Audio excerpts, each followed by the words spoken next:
신명기 1장 33절 한 절만 읽도록 하겠습니다. 다 같이 읽겠습니다. 시작. 그는 너희보다 먼저 그 길을 가시며 장막 칠 곳을 찾으시고 밤에는 불로 낮에는 구름으로 너희가 갈 길을 지시하는 자이시니라. 하나님의 말씀입니다. 아멘.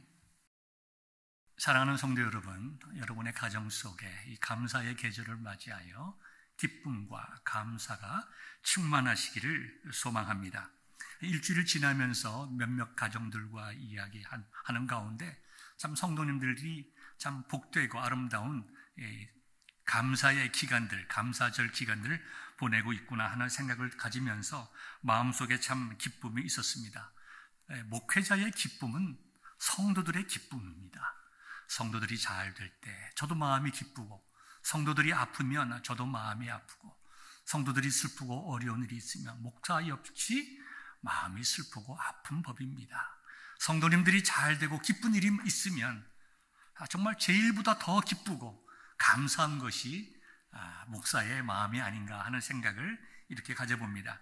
우리 지난 주일 추수감사 주일에 저희 가정들도 다 오고, 또 우리 교회에서 자라고 또 목사가 된 리안 목사님 가정도 다 오고 해서 정말 식구들이 다 모이는 아름다운 그러한 감사절을 경험하게 되었습니다. 음식들도 열심히 많이 만들어 주시고 풍성하게 주셔서 우리가 먹고 많이 남았습니다. 교회에서 어떤 일을 하면 항상 풍성해야 됩니다. 남아서 함께 나누고 자리에 참석하지 못한 분들에게도 다 찾아가면서 섬길 수 있을 만큼 교회에서는 모든 것이, 특별히 우리가 잔치를 할 때의 음식들이 풍성하기를 바랍니다. 그래서 나누어 가졌는데요, 지난주에 이제 나가시는 분들을 보니까 다들 이렇게 조금씩 싸들고 갑니다. 참 보기 좋았습니다. 한 분에게 제가 질문했습니다. 아이고, 참 많이 가져가시는군요. 그랬더니 저한테 이렇게 말씀하세요. 제가 가는데 이게 따라 나왔어요. 무슨 말인지 모르시죠? 안 웃으세요? 제가 이렇게 가는데 음식이 따라 나왔다는 거예요. 이제야 이해가 좀 되시는군요. 참 좋은 말이죠.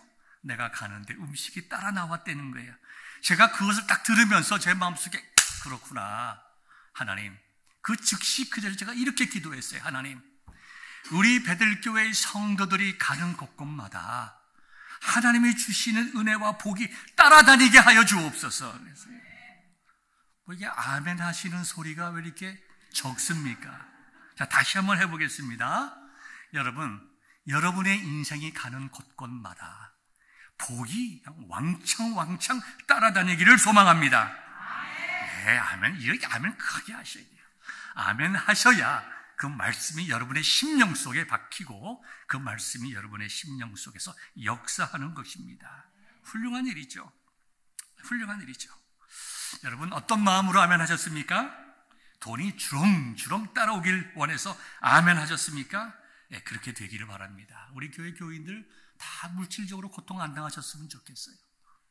다 부자 됐으면 좋겠어요. 또 건강하시고 비즈니스가 잘 되기 위해서 아멘 하셨습니까? 여러분의 직장이 잘 되기 위해서 아멘 하셨습니까? 잘 하셨습니다. 여러분의 비즈니스와 직장도 건강도 정말 하나님의 은혜로 풍성할 수 있기를 바랍니다. 잘 되기를 바랍니다. 그래야 목회하는 저도 마음이 편합니다. 여러분이 잘 되면 목사에게도 참 편함이 있어요. 그런데 성도들이 어렵고 힘들면 그 짜증을 때로는 목사한테 내는 사람들도 있습니다. 그래서 교인들이 잘 돼야 목회자의 목회도 편하고 교회도 편하고 성도 간의 관계도 편한 것입니다. 그런데 이 시간 여러분들에게 도전의 말씀을 드리고자 합니다. 우리가 물질의 복도 참 중요하고 건강의 복도 중요하고 우리의 비즈니스와 자녀들이 잘 되는 복도 중요합니다. 그런데 이것들이 정말 복이 되고 정말 감사와 기쁨이 되기 위해서는 가장 중요한 복이 하나 먼저 선행되어 있어야 합니다. 그 복은 신령한 복입니다. 신령한 복을 받아야 물질이 복이 되는 거예요. 신령한 복을 받아야 건강이 복이 되고 명예가 복이 되고 자녀가 복이 되고 직장이 복이 되는 법입니다. 그 신령한 복이 무엇인지는 우리 에베소서 1장에 잘 나와 있습니다. 여러분들에게 좀 읽어드릴 텐데 한번 잘 들어보시기 바랍니다. 먼저 에베소서 1장 3절입니다. 찬송하리로다. 하나님 곧 우리 주 예수 그리스도의 아버지께서 그리스도 안에서 하늘에 속한 모든 신령한 복을 우리에게 주시되 그랬어요. 하나님께서 주시는 거예요. 하나님께서 거저 주시는 거예요. 여러분이 추구하지 않아도, 복 주세요 이야기하지 않아도 하나님께서 여러분에게, 가정에게, 자녀들에게 신령한, 하늘에 속한 모든 신령한 복을 우리에게 주신다고 하셨습니다.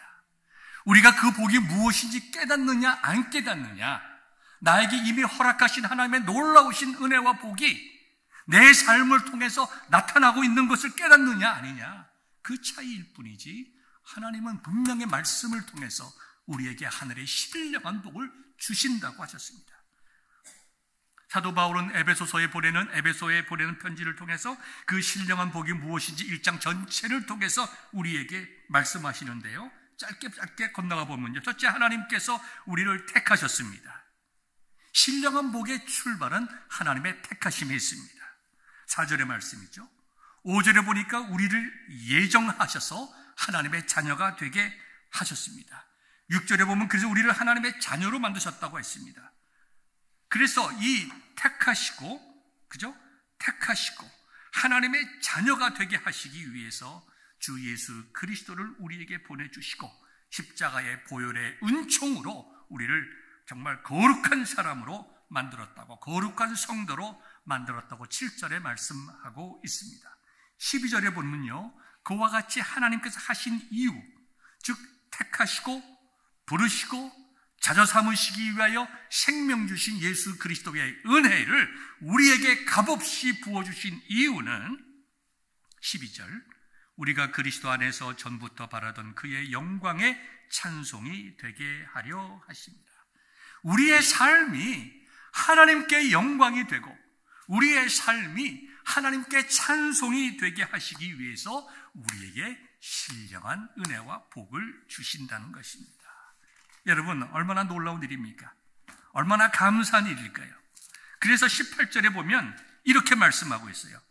너희 마음의 눈을 밝히사 그의 부르심의 소망이 무엇이며 성도 안에서 그 기업의 영광의 풍성함이 무엇이며 그의 힘의 능력으로 역사하심을 따라 믿는 우리에게 베푸신 능력의 지극히 크심이 어떠한 것을 너희로 알게 하시기를 구하노라.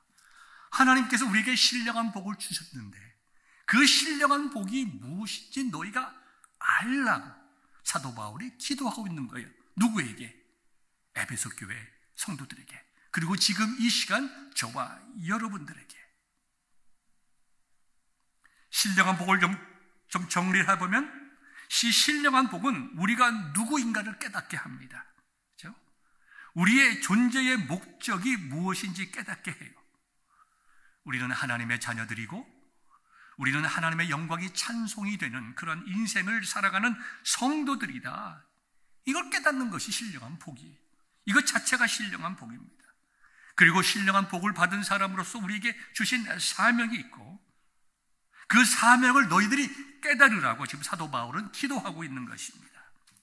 이 시간 여러분들도 정말 주 예수 그리스도를 주로 믿어 구원받은 하나님의 백성들이라면 하나님께서 여러분들에게 여러분의 눈을 밝혀주셔서 부르심의 소망이 무엇이고 여러분들이 장차 누릴 하나님 나라에서의 영광이 무엇인지 분명하게 깨닫는 그와 같은 은혜와 참된 복을 누리는 성도 되시기를 주님의 이름으로 축원합니다. 그뿐만 아닙니다. 우리가 사명을 가지고 살아가는 동안에 하나님의 능력과 인도하심을 체험하고 찬송하기를 기도했습니다. 그리고 영원한 하나님 나라를 소망하고 정말 기대하는 것입니다. 이 5가지가 신령한 복이에요. 우리가 하나님 안에서 내가 누구인가? 내가 왜 존재하는가? 나에게 주신 사명이 무엇인가? 그리고 내가 이 땅에서 살아가는 동안에도 하나님의 능력과 인도하심을 체험하며 찬송하며 살아가는가? 그리고 영원한 하나님 나라를 바라보며 살아가는가? 이것을 분명하게 깨닫는 자가 신령한 복을 받은 자예요. 그렇기 때문에 이 신령한 복을 받아야 우리가 물질이 있어도 우리가 물질을 바로 쓰는 것이고, 우리가 건강이 있어도 건강이 하나님의 영광을 위하여 쓰여지는 것이고, 우리가 힘이 있어도 그것을 죄 짓는 데 쓰지 아니하고 거룩하고 선한 일에 쓰는 것이고, 우리가 이 땅을 살아가면서 낭망하고 주저앉을 어려움이 많이 있지만 그때마다 주시는 성령님의 위로와 은혜를 인하여 새롭게 일어나는 것이고, 우리의 생명이 끝나는 날 내가 주님의 품에 영원히 안기는구나 기뻐하며 찬송하며 주님 앞에 살아갈 수 있게 되는 것입니다. 사랑하는 성도 여러분, 이 5가지의 신령한 복의 내용이 여러분의 인생에 충만하시기를 우리 큰 소리로 아멘 합시다. 다시 한번 축원합니다. 아멘. 잘하셨습니다. 저와 여러분들은 이미 우리가 누구인지, 우리의 존재 목적이 무엇인지 이미 깨달았기 때문에 이 자리에 나왔습니다. 우리가 살아가면서 해야 될 일은 이제 나에게 맡겨진 사명이 뭔가, 개인으로, 가정으로, 교회라는 공동체로 맡겨진 사명이 무엇인가, 그 다음에 그 사명을 이루어 나가기 위해서 능력 주시는 하나님께 우리가 엎드려 기도해야 될 일이고, 우리가 주저하지 않고 내 인생에서 하나님의 영광을 찬송하며 살아가는 일이 남아있는 것입니다. 이것을 예수님께서 3년 동안의 공생의 사역을 마치신 후에 짧게 우리에게 요약해서 말씀해 주셨습니다. 그것이 뭘까요? 곧 The Great Commission, 마태복음 28장 18절, 19절, 20절의 말씀이죠. 너희는 가서 모든 민족을 제자로 삼아 아버지와 아들과 성령의 이름으로 세례를 베풀고 내가 너에게 분부한 모든 것을 가르쳐 지키게 하라. 이 명령이죠. 복음을 전하여 영혼을 구원하고 그 영혼으로 말미암아 교회 앞에 신앙을 고백하고 성부와 성자와 성령의 이름으로 세례를 받게 하라. 그리고 그 세례받은 자들을 말씀으로 잘 양육해서 그리스도를 닮아가고 그들에게 맡겨진 사명을 감당하도록 하라. 신령한 복에 대해서 우리에게 정말 요약해서 말씀을 해주고 있는 것입니다. 그 후에 맨 마지막에 예수님께서 승천하시기 전 맨 마지막 문단이 뭡니까? 볼지어다, behold. 여기 좀 주목하시는 거예요. 강조하기 위해서. 그 다음에 뭘 말씀하시죠? 내가 세상 끝날까지 너희와 항상 함께 있으리라. 아멘이죠. 우리가 사명의 삶을 살아갈 때 내가 하는 거 아니에요. 내가 주님을 위하여 헌신할 때 내가 하는 거 아니에요. 물론 우리는 내가 드리고 시간을 드리고 물질을 드리고 나의 정성을 드리지만 그 놀라운 일을 하게 하신 분이 누구십니까? 하나님이세요. 우리를 부려먹는 것입니까? 우리를 착취하는 거예요? 우리를 이용하십니까? 하나님이 우리에게 뺏을 게 뭐가 있겠습니까? 저와 여러분들에게 있는 게 뭡니까? 우리 다 죄악 덩어리 아니에요. 이 죄악 덩어리는 우리에게서 하나님께서 필요한 것이 뭐가 있겠어요? 우리가 무슨 능력이 있어서 하나님이 하시는 일을 도울 수 있겠어요? 우리가 뭐 가진 것이 있어서 말씀으로 온 우주 만물을 창조하신 하나님을 도와드릴 수 있겠어요? 우리는 그런 존재들이 아닙니다. 우리는 은혜로, 거저주시는 십자가의 은혜로 하나님의 자녀가 된 어메이징 그레이스 속에 살아가는 복받은 인생이지, 내가 뭐 잘해서 뭐 대단해서 무엇을 가지고 있어서 하나님 일하는 것 아닙니다. 저와 여러분들이 하나님의 일을 무언가 했다라고 생각이 들면 이게 웬 은혜인가? 하나님의 나 같은 사람을 통해서 이런 일에 동참시키시네. 하나님께서 하실 수 있는 이 일을 나를 불러들여서 나로 하여금 이 일을 조금 주셔서 하나님께서 하시는 그 기쁘고 놀라운 일에 동참케 하시고 함께 즐거워하게 하시는구나. 하나님이 우리를 필요로 하신 것이 아니라 우리로 하여금 하나님의 일을 깨닫게 하시고 감사하게 하시고 기쁨이 넘치게 하시고 찬양케 하시는, 여기 말씀하신 대로 끝날까지 너희와 항상 함께 있으리라. 오늘 설교의 제목이 뭡니까? 여기 보니까 우리의 사명을 이루어 가시는 하나님, 우리의 앞서 가시며 우리 이루시는 하나님. 여러분, 오늘 본문의 말씀이 뭔가요? 오늘 본문의 말씀을 보면 신명기 1장 33절에 그는 하나님이시죠. 너희보다 먼저 그 길을 가시며 분명하게 말씀하고 있어요. 이제 모세가 이스라엘 백성들을 인도하여 내지만 모세가 인도했습니까? 하나님께서 인도하신 거예요. 그래서 하도 사람들이 광야에서 태어나면서부터 만나와 메추라기를 먹고 태어나면서부터 모세를 봐왔고 태어나면서부터 구름 기둥과 불 기둥을 보고 했던 그 광야에서 태어난 사람들은 모세가 아마도 자기들이 하나님인 줄 알았을 거예요. 하나님께서 모세로 하여금 가나안 땅에 들어가지 못하게 하시고 너는 이 광야에서 죽으라. 하나님의 영광을 위해서 죽으라. 사람들이 모세의 무덤도 찾지 못하게 어디서 죽었는지 알지도 못해요. 하나님께서 하시는 일입니다. 먼저 그 길을 가시며 그래서 장막 칠 곳을 찾으시고, 그죠? 우리가 어디서 살아야 할지 하나님께서 인도하여 주시고 밤에는 불로 낮에는 구름 기둥으로 너희가 갈 길을 지시하시는 하나님.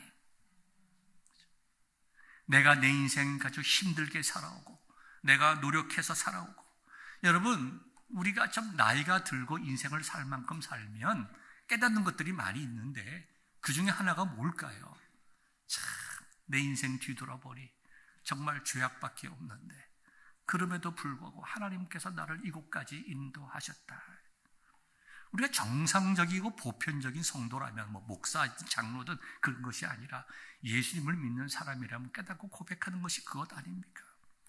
하나님을 앙망하고 하나님을 향하여 소망을 두는 자들은 하나님께 삶의 의미를 두고 신령한 것들을 추구하는 자들에게는 하나님께서 앞서 가시면서 길을 열어주시는 거예요. 그러므로 저와 여러분들은, 우리 교회는 우리에게 맡겨진 사명이 무엇인지, 그리고 사명을 따라서 살아가는 자들에게 주시는 능력이 무엇이고 영광이 무엇인지 우리가 찾고 우리가 추구하고 기도하고 우리가 이루어내야 하는 것입니다. 지금으로부터 약 90년 전인 1933년 캘리포니아의 리마다라고 하는 곳에 텍사코 창고가 있었습니다. 젊은 노동자들이 함께 일을 합니다. 그런데 그 중에 한 노동자가 다른 동료 두 노동자들에게 미팅을 하자고 이야기를 했습니다. 셋이 모여서 함께 성경을 공부합니다. 주제는 이겁니다. 우리가 예수님을 믿는 사람이라면 어떻게 살아야 할 것인가? 여러분, 우리가 오랫동안 아주 쉽게 말하면 교회 다녔습니다. 여기 평생 교회 다니신 분도 있잖아요. 저 같은 경우도 목사의 아들이니까 어머니 뱃속부터 교회를 다녔습니다. 65년 교회를 다닌 거죠. 우리가 적지 않은 시간 동안 교회를 다녔습니다. 이제 신앙생활과 좀 구별해 봅시다. 교회를 다녔습니다. 여러분들 교회를 다니시면서 내가 예수님 믿는 사람으로 어떻게 내 인생을 살아야 할 것인가 고민하시면서 살아오셨나요? 손들라고 얘기하지 않겠습니다. 내가 어떻게 해야 예수님을 믿는 사람답게 살아가는 것인가? 왜 하나님께서 나와 우리 가정과 내 아내와 남편을 예수님 믿게 하시고 교회에 나가게 하시는가? 한번 깊이 생각해 보셨습니까? 목사님, 살기도 힘든데 그렇게 어려운 일을 어떻게 생각을 합니까? 그저 목사님은 교회에 나가는 것만으로 대단한 일 아닙니까? 이민생활하면서. 그렇죠, 대단한 일입니다. 여러분 얼마나 살아가는데 힘드십니까? 얼마나 비즈니스 때문에 고생하시고 삶의 무거운 짐들과 눈물이 많습니까? 어느 목사님이 이렇게 얘기를 해요. 교인들 나무라지 마라. 그 어려운 이민생활을 하면서 나와주는 것만으로도 정말 할렐루야 감사해야 된다. 저는 맞다고 생각합니다. 목사의 욕심이 있다고 하면 우리 주님의 마음을 생각해 봅시다. 감사하지만 내가 어떻게 주님 앞에서 살아가는 것이 옳은가, 그것을 정말 기도하고 내 인생 헛되이 보내지 않고 내 신앙생활을 헛되이 보내지 않고 복음적인 신앙생활을 해야 되겠다. 나는 할 수 없지만 나와 함께 하신 성령께서 도우심으로 나는 할 수 있다, 할 수 있게 하나님 도와주세요. 기도하며 정말 하나님 앞에 몸부림치며 살아간다고 하면 우리의 인생의 마지막 순간 주님께서 부르실 때 우리는 두려움을 넘어서 할렐루야 감사합니다, 주님 앞에 설 수 있는 것 아닙니까? 사랑하는 성도 여러분, 내가 왜 사는가? 내가 예수님 믿는 사람이라면 이제 교회 다니는 걸로, 선교에 참석하는 걸로 만족할 것이 아니라 내가 하나님 앞에서 어떻게 살아가야 하는가에 대해서 진지하게 고민하시는 저와 여러분 될 수 있기를 주님의 이름으로 축원합니다. 이 90년 전에 3명의 노동자가 그랬다는 거예요. 예수님을 믿는 사람들이 어떻게 살아가야 하는가. 그 중에 2사람은, 그 노동자들은 고등학교를 겨우 졸업한 사람들이었습니다. 근데 2명이 또 참석을 해서 총 5명이 함께 이제 말씀을 나누면서 그리스도인의 삶이 무엇인가 이렇게 말씀을 묵상하기 시작했는데, 그 2사람은 전혀 기독교 신앙에 대해서 알지도 못하는 사람이었습니다. 이 4명을 놓고 말씀을 가르치는 이 리더는 그들에게 비전을 주기 시작했습니다. 우리가 그리스도인이라면 어떻게 복음으로 세상을 정복할 수 있는가? 어떻게 보면 참 답답한 일이죠. 배운 것도 없고 가진 것도 없고 가난한 노동자들이 복음으로 세계를 정복하다니요. 얼마나 꼭 같은 이야기입니까? 비현실적인 이야기처럼 들렸습니다. 그런데요, 참 놀라운 은혜로 이 4명의 노동자들이 그 바이블 스터디 리더의 말을 듣고 진지하게 기도하기 시작했습니다. 그리고 6개월이 지나자 그 4명이 결단을 했습니다. 우리가 다 이렇게 하면 안 되겠다. 우리 4사람이 우리에게 말씀을 증거하는 사람의 생활에 책임을 지자. 당신은 일하지 마십시오. 그리고 복음으로 어떻게 세계를 지배할 수 있는지, 정복할 수 있는지 그것 하나에만 전념하십시오. 당신의 생활은 우리가 책임지겠습니다. 그 가난한 노동자들이 4명이 힘을 모아서 그 리더를 서포트하기 시작했습니다. 그 리더의 이름은 도슨 트라우트만입니다. 그리고 그 5명의 젊은 노동자들이 시작한 그 사역은 정말 그들의 비전대로 전 세계의 학교와 병원, 가정과 교회에서 가장 효과적으로 복음을 전하는 선교단체 중에 하나인 여러분이 잘 아시는 내비게이터 선교단체를 만들게 되었습니다. 얼마나 놀라운 일인지. 이 도슨 트라우트만과 나머지 4명의 이 노동자들은 그들이 가지지 못한 것을 보지 않았습니다. 자신들의 연약함을 보지 않았습니다. 그들의 부족함도 보지 않았습니다. 그들이 바라본 것은 위대한 하나님이었습니다.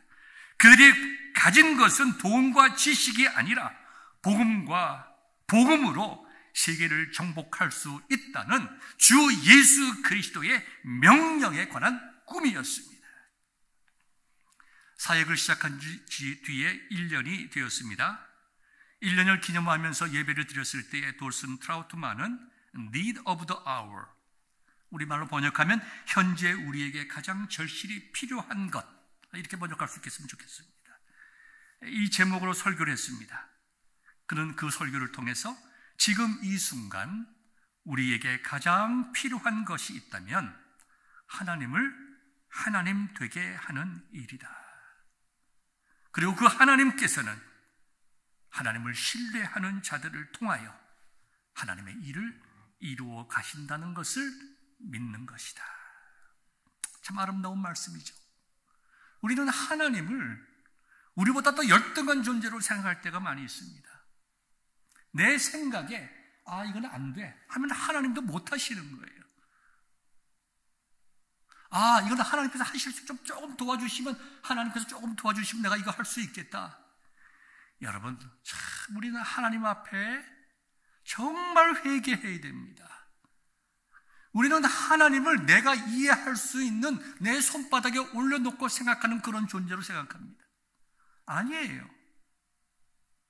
우리는 하나님을 호주머니에 넣고 꺼냈다가 말았다가 하는 그러한 삶을 살아가고 있을 때가 참 많이 있습니다. 하나님의 능력보다 나의 판단이 우선되고 하나님께서 주시는 하나님의 놀라운 일보다 내 생각이 우선되어서는 우리는 하나님의 일을 할 수 없습니다.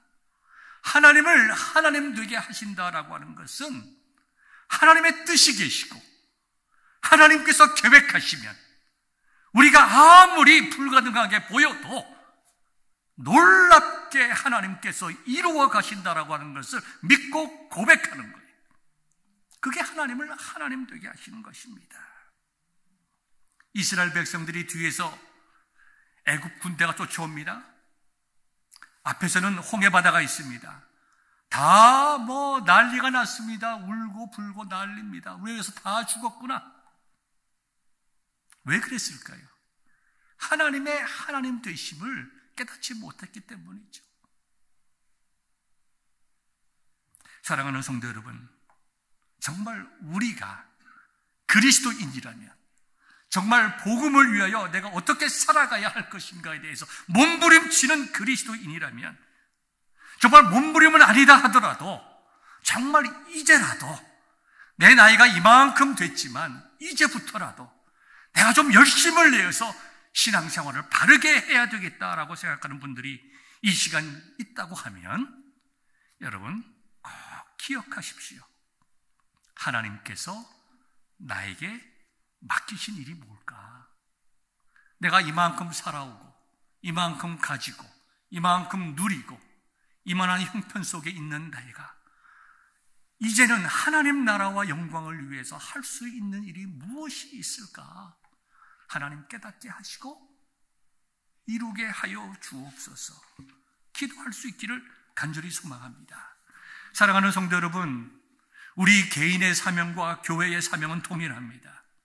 우리가 잘 알다시피 교회는 4가지의 중요한 기능을 가지고 있습니다. 첫 번째는 예배죠. 가장 중요하고 근본되는 것입니다.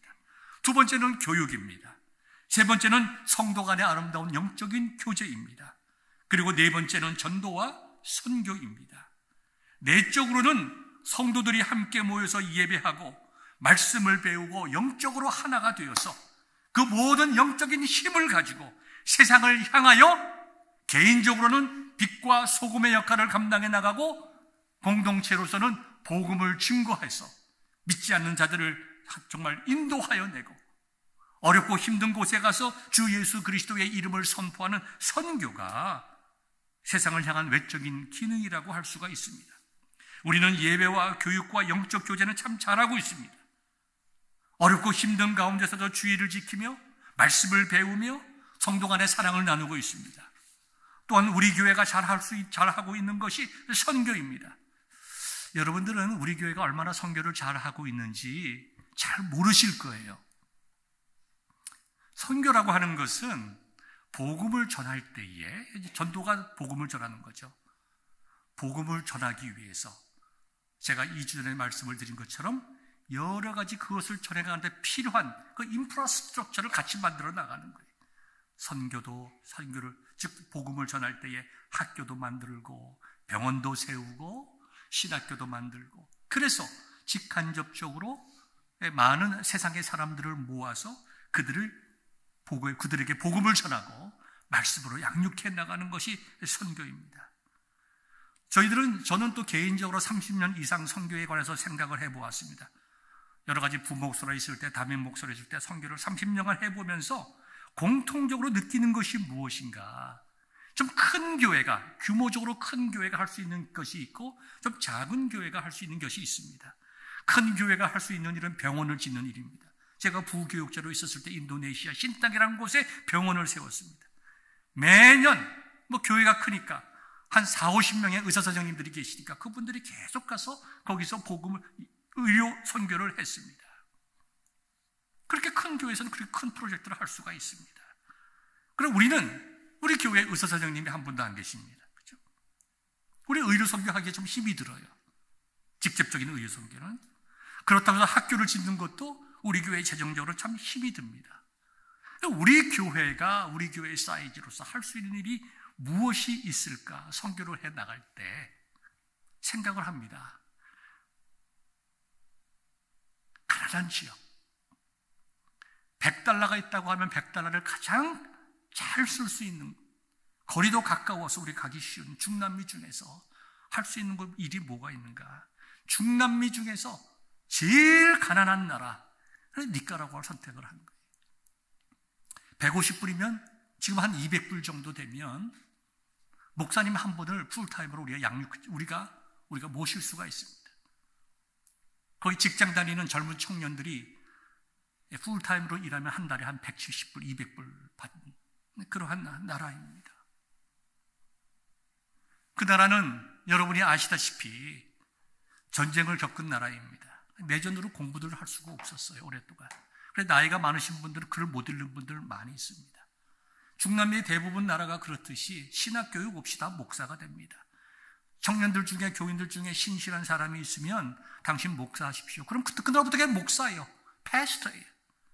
그리고 남편이 그다음 여자가 목사면 그 배우자는 당연히 목사라고 불리는 거예요. 한 번도 신학교육을 받지 못하고도 목사가 됩니다. 그런데요, 저희들이 중남미 선교를 한 14년간 한 후에 깨닫는 것이 무엇인가? 하나님은 학습을 통해서 사람을 구원시키지 못하지 않으신다는 거예요. 많이 공부하고 제대로 신학 공부를 했다고 해서 좋은 목회자 되는 것 아니다. 가장 중요한 것, 목회자들이 성경에 대한 깊은 이해가 부족하다 하더라도, 신학적인 체계가 제대로 서 있지 않다 하더라도 그들이 그리스도의 마음을 가졌느냐, 그게 제일 중요해요. 그것이 제일 중요해요. 저는 니카라과 선교를 통해서 그런 모델을 참 많이 보았습니다. 어렵고 힘든 목회자들도 보았지만 대부분의 성도들이 가난하고 힘든 나라여서 그런지, 또 우리가 신학교를 세우는 곳곳마다 시골 구석이어서 그런지 참 순박하고 그리스도의 마음으로 그들이 목회를 해요. 지난 8월 달에 여러분들에게 보여준 영상을 보면 로마디 비엔토 신학교에서 그들이 2년 졸업을 했을 때에 12명의 학생이 첫 수학인 옥수수를 하나씩 가지고 오지 않았어요? 그 앞에 12개의 옥수수를 놓아두었습니다. 참 제가 감동을 받았어요.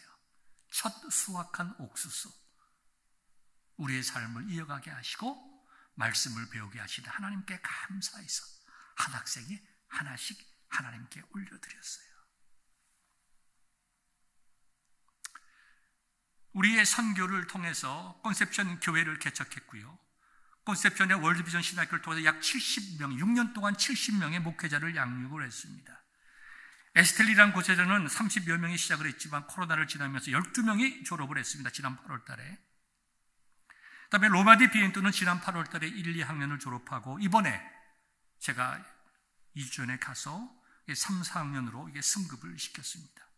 그 다음에 이번에 가서 46명의 학생들을 가지고 마카롱 리바스 캠퍼스와 엘 아베 호날 캠퍼스를 우리가 새롭게 시작했습니다. 남들이 보면 신학교, 캠퍼스, 대단한 것처럼 생각하지만 여러분이 사진을 보시듯이 자그마한 시골 교회입니다. 우리가 그분들이 시골 교회를 찾아가서 그들에게 공부할 수 있도록 테레비를 설치해주고 책상을 사주고 컴퓨터를 사주고 학비를 대주고 학생증을 만들어주고 교복도 해주고, 티셔츠가 고백인데 그 교복 하나 가지고 2년 동안 얼마나 좋아하며 입는지. 선교를 하다 보면 참 어려운 일이 참 많이 있습니다. 그러나 우리 교회가 마땅히 해야 될 일인 줄 알아 믿음으로 시작하실 때에 하나님께서 그 일을 하신다는 여러 가지 사인들을 우리에게 보내주세요. 우리는 니카라과에 우리 교회에서 보내는 풀타임 선교사가 없습니다. 커뮤니케이션도 다 구글 트랜슬레이터를 통해서 그렇게 하고 있습니다.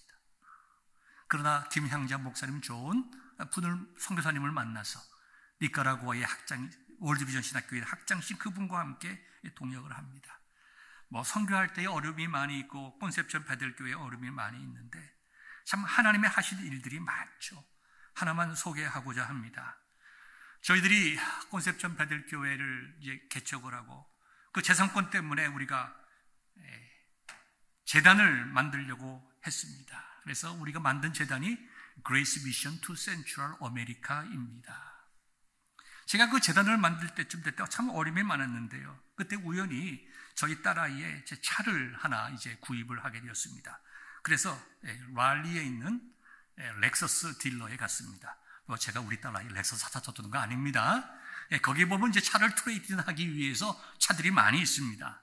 우리 교회 집사님의 아들이 거기서 이제 세일즈맨으로 일을 했는데, 목사님, 이 도요타 코롤라 차가 잘 나왔다는 거예요. 마일리지도 좋고 좋다는 거예요.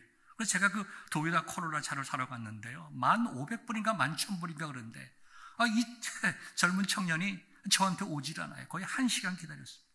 나중에 와서 얘기를 하는 거예요. 안 깎아준다는 게 100불도. 이게 오늘까지 팔리지 않으면, 영어로 정확히 모르겠지만, 그냥 좀 쉬운 말로 용서하세요. 땡처리로 나가는 물건이야, 다시 말해서. 다른 그렇게 벌크로 그냥 확 내보내고 그냥 처리해버리는 거야, 딜러에서. 그래서 이미 오늘까지 안 팔리면 그대로 나가게 돼 있기 때문에 100불도 못 깎아준다는 거예요. 그래서 정말 목사님 미안합니다. 그러더니 제너럴 매니저가 좀 보자고 그래서 제가 갔습니다. 중국 분이에요. 패스터란 얘기 들었다고 설명을 다시 하면서 100불도 못 가져서 미안하다. 그러면서 교회가 어떠냐 이런 걸 물어봐요. 또 이제 사장이 이렇게 물어보니까 또 저는 또 목사니까 또 기뻐서 교회 얘기하고 선교 얘기하고 한참 얘기를 했습니다. 그분이 나중에 저보고 그래요. 내 형님도 지금 대만에 선교사로 가 있습니다. 그러냐고. 예수님 믿으신 분이군요. 또 한참 좋아서 얘기했는데 그분이 이쪽 온주머니에서 뭘 끄집어내 내보니까 꼬질꼬질한 체크북이에요. 겉표지도 다 달아 떨어져가지고. 그러더니 제가 패스터 박 내가 못 깎아주지만 내가 패스터 박 말을 들으니까 니까라고 선교했으면 좋겠다고 선교비를 좀 내가 본인이 내겠대요. 그래서 체크를 써서 저한테 딱 줘요. 제가 너무 놀랐습니다. 5,000불 줬어요. 5,000불. 그 딜러의 사장이자 제너럴 매니저인 그분이 5,000불을 우리 교회에 니까라고와 선교하라고 주셨어요. 그래서 5,000불짜리 그 체크가 그레이스 미션 투 센트럴 아메리카 뱅크를 오픈할 때 처음으로 들어졌어요.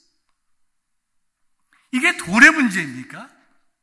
이게 사람의 문제입니까? 우리가 어렵고 낙심될 때마다 하나님께서 걱정하지 마라. 내가 앞서가면 너희들을 인도할 것이다. 이스라엘 민족들을 광야에 내가 앞서가며 어디서 잘지를 내가 정하고 너희들 낮에 뜨거워서 고통당하지 않게 구름으로 해를 가려주고 밤에 얼어 죽지 않게 불기둥으로 너희들을 지켜 보호해 줄 것이다. 제가 그분에게 편지를 적었습니다. 텍스 보고할 때에 대해서 편지를 보내면서 선생님 너무너무 감사합니다. 5,000불이도 너무 놀라운 일이지만 더 큰 은혜는 우리가 니까라과에 선교할 때 참 어려움이 많이 현재 있는데 참 큰 위로와 힘을 얻습니다. 하나님께서 이렇게 니까라과의 선교에 함께 하신다고 하는 확신을 제가 얻게 되었습니다. 진심으로 감사를 드립니다. 제가 그분에게 편지를 이렇게 띄웠습니다. 사랑하는 성도 여러분, 여러분들이 드리는 헌금, 여러분들이 사주시는 책 한 권 한 권이 그분들에게는 놀라운 은혜와 힘이 됩니다. 우리가 보내는 그 책들, 그분들은 본 적도 없고 만져본 적도 없고 아마 일생 동안 한번 구하기도 힘들 거예요.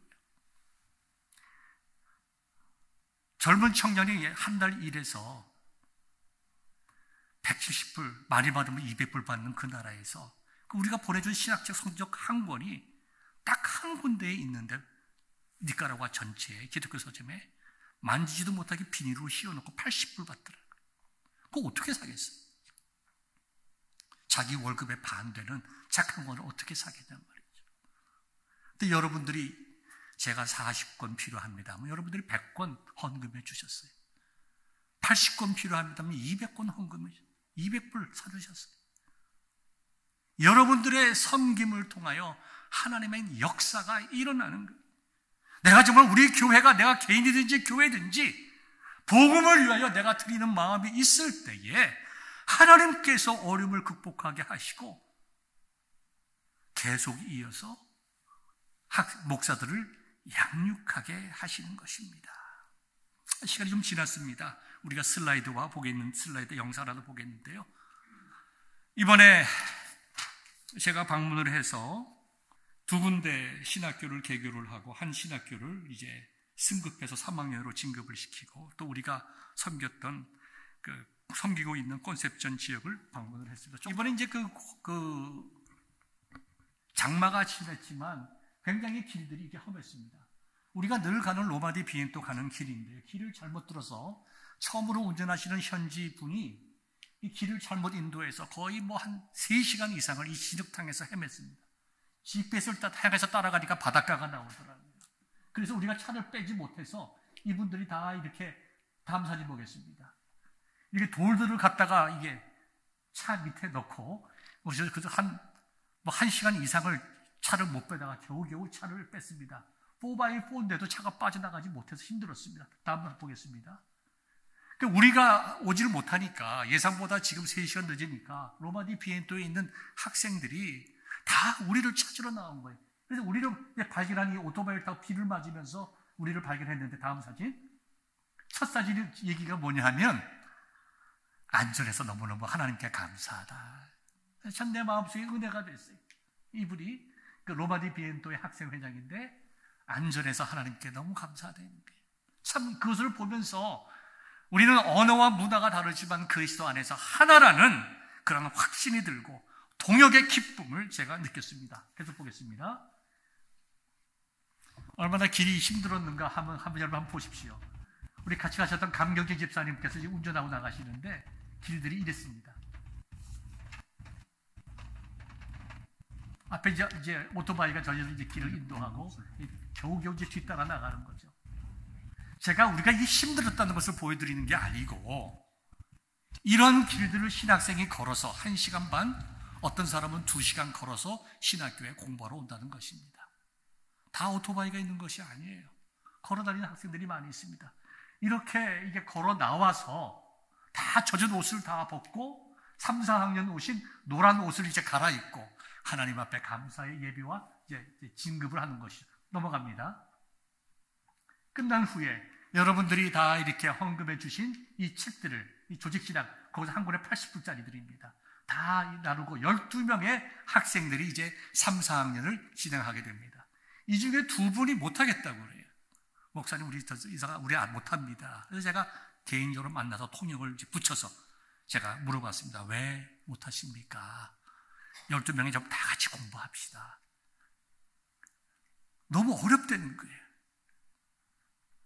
글도 겨우 스페니쉬도 겨우겨우 읽는데 공부 자체가 너무 힘들다는 거예요. 그래서 하고 싶지만 자신이 없다고 했습니다. 그래서 제가 기도해주고 당신들이 어렵지만 같이 옆에서 뒤에서 도우면서 우리 같이 해나갑시다. 다른 모든 학생들이 그렇다고 우리 같이 공부하자고. 그래서 그 2번을 같이 끌고 가서 다 이렇게 3, 4학년에 공부를 이게 시키게 되었습니다. 얼마나 감사한지.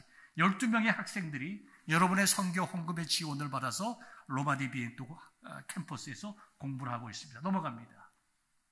그 다음에 여기는 이제 콘셉션 우리 베델교회 여러분 잘 아시기 때문에 슬라이드 뺐습니다.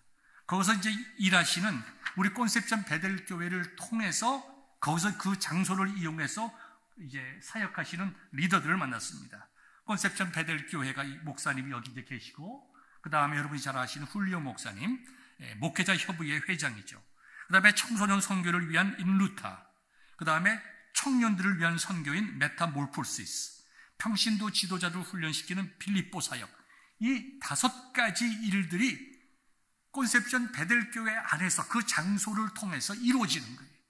우리 교회는 교단교회가 아니잖아요. 그러니까 중립적이에요. 교회들 간에도 텐션이 있을 수가 있지 않습니까? 우리 교회는 지역적으로도 그렇고 존재 자체가 관계가 아주 뉴트럴해요. 중립적이에요. 그러니까 모든 목사님들이 편한 마음으로 베들교회 와서 공부하고 양육하고 예배드리고 행사라고 합니다. 이번에 이분들에게 여러분이 이제 드리는 헌금을 예정에는 없었지만 이분들에게 이렇게 드리고 왔습니다. 넘어갑니다.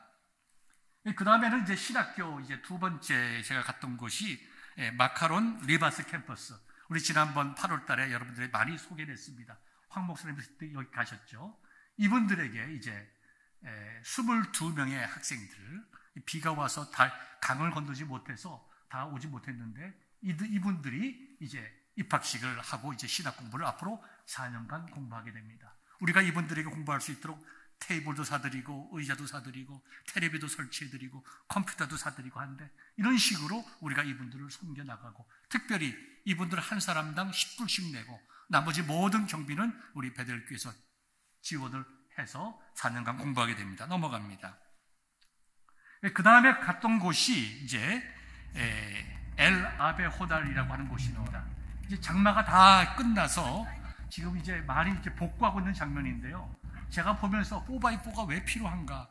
정말 광고를 해도 충분히 할 만큼의 그렇게 험한 지역인데요. 이것도 제가 뭐 이렇게 힘들었다. 이것 얘기하는 건 아닙니다. 이건 힘든 일도 아닙니다. 문제는 이러한 곳을 학생들이 걸어서 온다는 거예요. 신학교 공부하기 위해서. 이러한 강들, 지금 요즘 물이 많이 빠졌는데 이러한 크고 좁은 뭐 크든지 작든지 하는 그런 강물들을 10개 이상을 통과해야 엘 아비 호달 캠퍼스 시골 중에 깡촌에 가는 거예요. 근데 사람들이 여기서 이렇게 말을 타고 이렇게 다니더라고요. 근데 말인 줄 알았는데 뒤에 오는 것은 노새라고.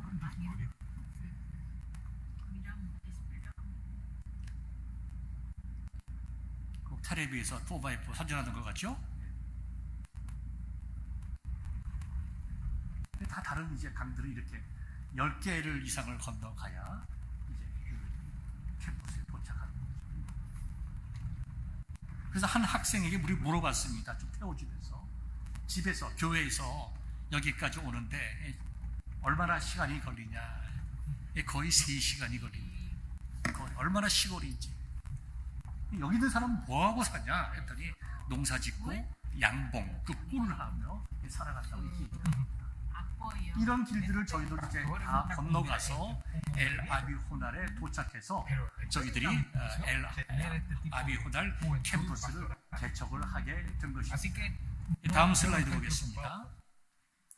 여기 가서 이제 학생들이 니카라과 국기입니다. 여기는 일반적으로 이제 태극기를 넣어야 되는데 입고 이제 못 가져오셨어요. 여기 보면 여기 노스캐로나 베델 장로교로 써 있습니다. 여기 이렇게 그분들이 이렇게 풍선도 준비하고 이렇게 여러 가지 이제 그분들 나름대로 최선을 다해서 장식을 이렇게 한 겁니다. 다음 사진 보겠습니다. 이분이 누구냐면 이 교회 목사인데 로마디 비에다가 오토바이 타고 오신 그 학생이에요. 그 학생이 2년을 공부한 다음에 자기 교회를 내어놓고 한 1시간 반 떨어진 곳인데 그 지역에 있는 목사도 있고 대부분이 젊은 청년들입니다. 그 청년들을 목사로 양육하기 위해서 이제 목사 이 두 분이 설명을 하고 간증을 하는 거예요.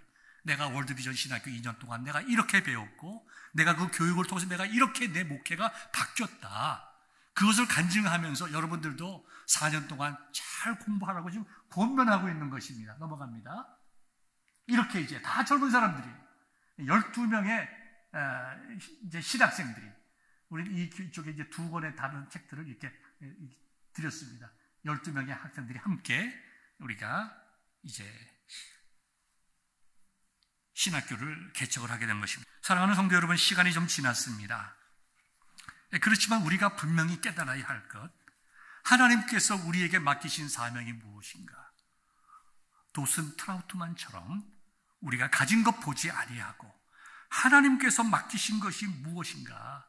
사명을 깨닫고 그 사명을 위해서 나아가게 되면 하나님께서 앞서가시며 인도해 주시는 거예요. 거기라는 분명한 깨달음이 있으면 우리는 우리의 선교를 통해서 오는 여러 가지 일들을 우리가 극복을 해 나갈 수 있습니다.